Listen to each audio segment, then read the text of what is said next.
Welcome home, brave heroes. I'm Ash, this is Ash Quest, and today I want to share with you my unboxing of RuneScape Kingdoms Shadow of Elvarg, as well as all of its expansions from Steamforged Games and Jagex. This is a board game based loosely on the video game franchise of the same name, RuneScape that is, and it was crowdfunded through GameFound. Now Steamforged Games will likely be selling it on their online platform, and if past releases of other games they've done are any indication, they will probably sell all of the expansions as well, up to and possibly including the deluxe expansion, which was also obtainable through the crowdfund. I have the all-in here, the contents of absolutely everything you could get. And before I unbox anything, I want to show you how this arrived to me. All of this was in one box, one very cube-shaped box, and let me tell you, the top of the box was right here. The only dunnage in that box was a bit of wadded up paper right about here. Everything else was right up against the walls of that thick corrugate. And it was a very surprisingly heavy box. Indeed, my wife asked me, what is in this thing that makes it so heavy? Well, all of these little expansion boxes are much heavier than they might look. And this is not by any means a large package. Physically, it's not a large package. It only stood about less than 10 inches high and just a little over 11 inches deep and wide. But without further ado, let us break into the base games box. Oh, by the way, the names of the expansions are the King Black Dragon expansion, A Cat's Tale of Triple Trouble, the Tzkal Zuk expansion, War of the Jarl, the Calphite Queen expansion, Infestation of Doubt, and the Culinaromancer expansion, Recipe for Calamity. So, moving all this stuff out of the way, and props and kudos to Steamforged Games for such a clean presentation. We lift off the lid under which there is no artwork, anything of that nature. We have our rule book, which is overall very clean, very organized, lovely presentation. The only problem that I had with it was the tutorial, which we might get into that later. And we have our print. This is just a very thin material print with the Tutorial Island quest board on the back. Next up, the character sheets. The character sheets in this game are quite large, but they're double-sided, and the opposite side is a completely different character sheet, so you at least have plenty of character sheets. Next up is our package containing all of the tiles and the board. We'll open that in short order. Next up, we have our campaign boards. There are 4 of them, not counting the Tutorial Island on the back of the art piece, and on the opposite side of these are the Boss Arena tiles. The campaign board has all of the information that you need and all of the quests on it to tell you how to complete a specific campaign, and the game comes with 4 campaigns. Each expansion, I believe, comes with an additional campaign. Next, we have our miniatures, and there is nothing under this miniature tray. We also have all of our cards and dice. This game comes with 4d10 for skill checks. We get a few Ziploc baggies as well for the tiles, I presume. The cards are cleanly designed. Everything is easy to see. The text is a little bit small, actually. The smallest of the text on the cards is just a little bit small. And then for what are essentially the event cards, we have text that is quite small. I think that this was probably proofed, and it was probably agreed upon that it was legible, but this could definitely have been bigger if they followed a slightly different design convention with margins around imagery. You get a lot of decks of cards though. You get tutorial, event, equipment, and then these cards pretty much represent events that happen in maps, and they have different backs because these are specific to different regions on the map. So if you're in a specific region, which means a capital city or the places adjacent to that capital city, you'll draw, say, from the Varrock deck. Or if you're in Lumbridge, you'll draw from the Lumbridge deck, and each of these regions has their own particularities about the events that happen in or around them. We'll get a closer look at the miniatures included. There are basically 5 heroes, 5 miniatures that represent these heroes at a basic level, and then 5 more miniatures to represent these same heroes at a more advanced or leveled up level in the game. There are no gameplay differences between the different miniatures here. No gameplay differences between the characters. The only differences are going to be how you build your character. So you essentially all start off on the same foot, and then where you go from there to level up your different skills and have different proficiencies for completing different kinds of side quests is totally up to you. You have total freedom in how you build your character. So the different sculpts are more than anything just for flavor. Each of the 4 campaigns has its own boss monster to fight at the very end. So we've got Count Draenor here. This is really, really awesome. I love the image of this vampire rising out of the coffin. We have Delrith and Jad here, monsters that I never encountered in the original game. We've got just really, really nice sculpts here. Detailed. They're not too fiddly at all. They've got quite a bit of flex to them. They're not going to break when you drop them on the floor if you roll dice a little bit too hard and knock them over.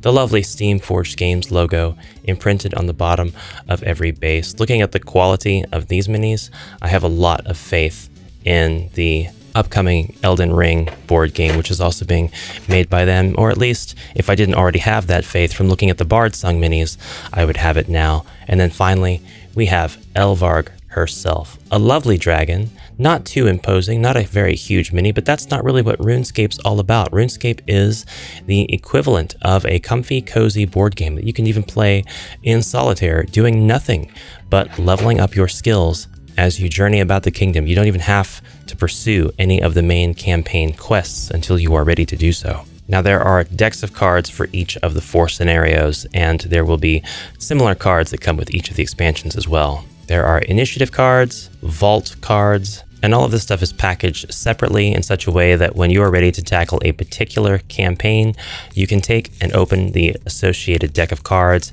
and mix them in with your existing decks. Now, does this mean deck searching whenever you need to separate these cards and put them back with their original campaigns? Are you able to leave them in? I know that there is deck searching with regards to the vault deck, because when you get to different places in the campaign, and the tutorial will teach you this, you'll actually search through to grab specific cards that have objectives on them and advance the story. Yes, the gnome child is unsettling. Let's not go without mentioning that. And so at the very beginning of my experience, I don't want to take all of these cards that look the same on the back and shuffle them together. I don't think that that's what we're supposed to do. All right, let's open up the tiles and get a look at the board. 2 sheets of tiles, and we have lots of different tiles, from gold pieces to RuneScape tokens, which have different functions depending on what you're doing with them, but mainly they are used as markers.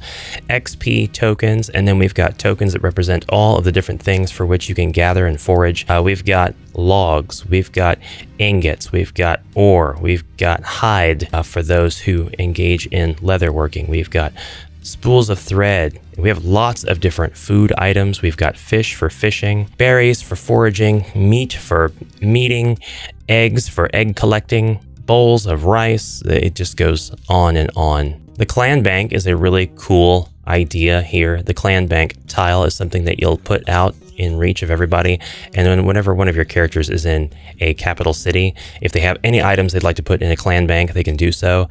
Any other character who's in any other capital city will be able to take items from this clan bank and put them in, and it just goes on that the items are always interchangeable between heroes who are in different capital cities. We get the mini boss board, giving us the mini boss actions and its HP, and what adventures are on the board giving what cumulative bonuses. And on the opposite side of this, we have the adventures HP and boss HP boards, indicating that this is played a little bit differently than just your mid-boss battles in the game. And as far as I know, these are the only types of long-form combat battles that there are in the game. Next, we have a look at our game board on which the game is actually played. This is the whole world of RuneScape. It is a single-sided board. We have all of our capital cities represented here, Varrock and all of its adjacent areas, Lumbridge, Edgeville, Falador, and Burthorpe.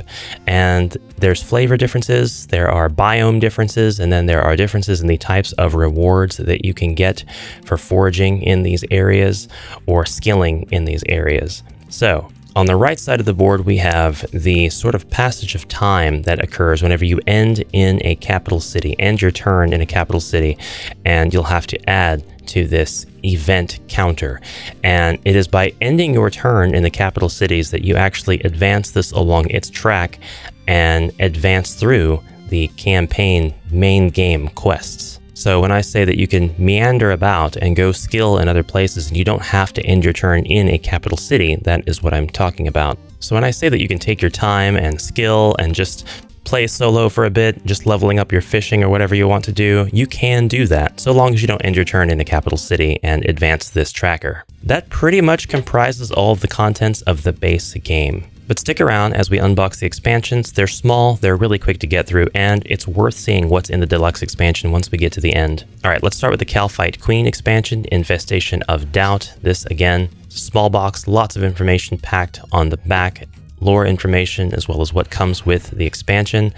And what comes with the expansion is going to be the book that actually gives you an explanation for all the new mechanics that this expansion is introducing, such as the spy deck, the spy master quests, the clue cards, the terrain hit points, instructions on how the Kalphite Queen boss fight works, new tokens that are introduced in this expansion, new skills with their own skill levels, and so on. We get the actual expansion board, which is supplementary to the main games board. It is a quad fold so that it can be fit in that tiny expansion box, and as such it has a bit of a nefarious unfold to it. Now you can see on this board that we have 3 new regions, as well as a passage to Lumbridge and a passage to the dig site outside of Varrock. So one could guess that this board would fit comfortably kind of over here to the right. Honestly, you can put the boards wherever you like, because you do end up getting tokens that will allow you to see where you need to be in order to traverse to the areas on this board. And we get our tokens, just one tile sheet of those, and then another quad fold board that has our boss fight on one side and then the actual campaign on the other. So this could go right with your other campaign boards in the main games box. A plastic cover to keep the minis in place, 2 minis, and the minis that come with the expansions are meant to be NPCs rather than additional playable characters. You get all the representation for your playable characters that you're going to get with the 10 minis that come with the base game. This is Osmond, an NPC, and this is the Kalphite Queen, a disgusting giant bug, a sort of wingless wasp slash stag beetle of sorts monster that you'll fight multiple times in this expansion. And then your cards. It looks to me like you will be able to take all of the cards and place them in the main box for RuneScape as well. But it does not, to me, look like there is enough room to house all of the cards and the boss minis. Your NPCs you could place here in the dice tray, but I don't think that there's enough room for all of this stuff to go. Still, it's a lot of content in a little box. All right, next up, the Tzkal Zuk expansion, War of the Jal. And these expansions are all going to follow a similar design convention, wherein they have their own campaign board, their own map board that links to the main games map board. This one links to Burthorpe and to Port Sarim. Their own campaign rulebook introducing new mechanics, NPCs, areas, and so on. Their own tile sheets and their own boss fight slash campaign board, which details the steps you need to take and the required skills and so on that you need to have before you're able to advance your quest. The decks of cards pertinent to this expansion, and the miniatures. In this case, we have the Wise Old Man miniature and Tzkal Zuk itself. Again, really digging the minis with this game system. They don't have a huge amount of detail, but they actually do mimic their in-game counterparts quite well, because those models don't have a ton of detail, or what detail they do have is very much just part of their aesthetic. All right, the King Black Dragon is probably my favorite out of all of these offerings, because it comes with Bob the Cat, and Bob the Cat can be added to any of the campaigns in RuneScape Kingdoms, as well as the expansions. Just collect the Bob the Cat card and place it where each player can see, then place Bob the Cat miniature in Taverley. We get these really helpful setup examples whenever we have these expansions, so it kind of looks like you can't play the expansions all at the same time per se, because there's just no There's no setup example that would facilitate that easily. Everything would be pretty cumbersome if you had to have, for say your map board here and your campaign board off to the side. But I guess as long as everything is where everybody can easily reach them, you could have these multiple campaign boards stacked up and you could have your map boards around the map. I'm not too sure. I guess generally when you play a game and you play its expansion, you're focusing on the contents of that expansion only, unless you're playing Talisman, in which case you're focusing on as many expansions as possible late game. I mean, by choice. Here we have A Cat's Tale of Triple Trouble, the campaign board, and another beautifully illustrated map board. This is probably my favorite as well because we've got the Dark Warrior's Fortress, the Chaos Temple, and the Graveyard of Shadows. And then we just have all of this really fun art detailing like these imps and dragons around these ruins. Yeah, I love it. And then you can of course go to the Black Knight's Fortress or Varrock from here, places on the main map board. Bob the Cat in all his feline glory, looking fantastic on this tree stump. And the King Black Dragon miniature, which this time is actually comprised of 3 parts. So these wings fit in with not too much effort, and then you have a very imposing miniature of a dragon. This one puts Elvarg to shame. Really like that. Really like to see it. Don't go yet, there's one more expansion to unbox. Actually 2 more. And they're both a bit different from these other ones. The Culinarimancer expansion, Recipe for Calamity. This comes with the Culinarimancer boss and an NPC. I guess actually this is almost the exact same as all of the other expansions. It does come in a much shorter box though. I guess because this time the NPC is really just about as big as any other person. Oh, this is the hardest box to open. The hardest tray to separate, rather. The hardest tray lid to remove. Ironically, the noob NPC looks to be one of the most aged characters in the game. This one is a little bit different though in that it doesn't come with its own map board. It's just got this Culinarimancer expansion text and then the fighting board, which supposedly takes place in a kitchen. I know this is exactly what my kitchen looks like. Now I saved the best expansion for last, and that is because the RuneScape Kingdoms Deluxe expansion comes with a myriad of assets that will actually replace a lot of the materials in your base game, as well as all of the expansions. You'll get to replace the dice, you'll get to replace all of the adventure boards with neoprene mats, and you'll get to upgrade a lot of your tokens with these wooden variants.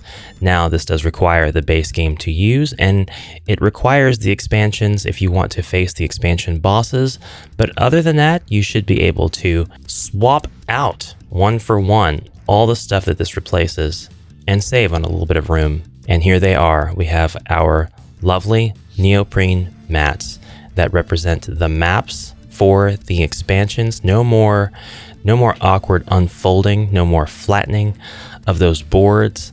I think that this was the way to go to begin with. I could see the production cost probably being higher per expansion, maybe, but this really would have been a great way to go for the entire game system in general. I think we have our double-sided neoprene mats for the boss lairs as well. We even get some different flavors of boss fight, which I appreciate. That includes the Culinarimancer expansion, evidently.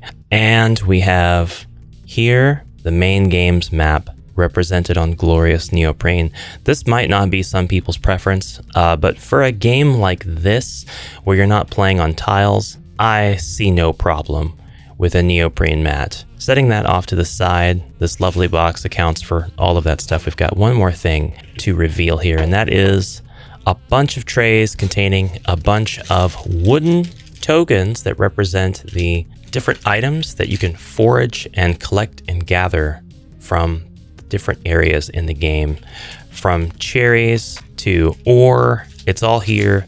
It's all represented with wooden tokens. And then we get these awesome baggies that we can repurpose for whatever we'd like in the game, including just to put the tokens back. We have a lot of silica gel packets that come with this, by the way, but you can use these wooden tokens for this game, or you can move them to another game and use them in that game if you'd like. Don't know what game that would be, but you could definitely use them for something else as well. There aren't enough, it's worth noting, tokens to completely replace the stock of tokens that you get from the tile sheets that come with the base game, which is a bit curious in my opinion. It is strange that they would go ahead and give you the wooden tokens, but not actually enough to replace every cardboard token that you have. So I do find that a bit odd, but tokens isn't the only thing we have here. We have a set of sparkly dice, a bit of an upgrade to the rather cheap looking 10-sided dice that come with the base game.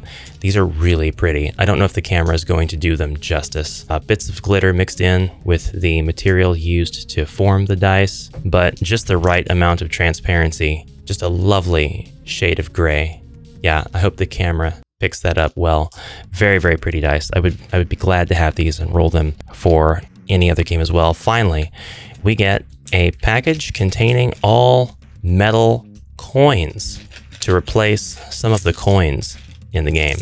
These look and feel like real currency. I love that. I love it. And here are your RuneScape coins, representing 1 and 2 pieces of currency per side. I don't know if I like the 1 on one side and the 2 on the other. I don't like complaining about stuff like this at all. So it's not really a complaint. They're just so fun just to hold and have. They smell like where I work. And that, Brave Heroes, is the entirety of the RuneScape all-in package. This is sure to be very delightful and cozy for anybody who wants to play something a lot more calming, a lot more chill, something where there's not a whole big risk of losing your character to death after you've completed hours and hours of campaign. I'm going to get through the tutorial again. I've done it once. Get very comfortable with playing the game, and then we may see this game played on the channel in the future. But in any case, this will be a nice diversion when I need to play something solitaire. Brave Heroes, I hope you enjoyed this video, and I hope that you'll look forward to more unboxings of both contemporary and retro games right here on the channel. If you liked this video, don't thank me, thank my lovely patrons, a list of whom are coming up very shortly. I hope you have a fantastic rest of your day, and I'll see you in the next one. Until then, bye for now.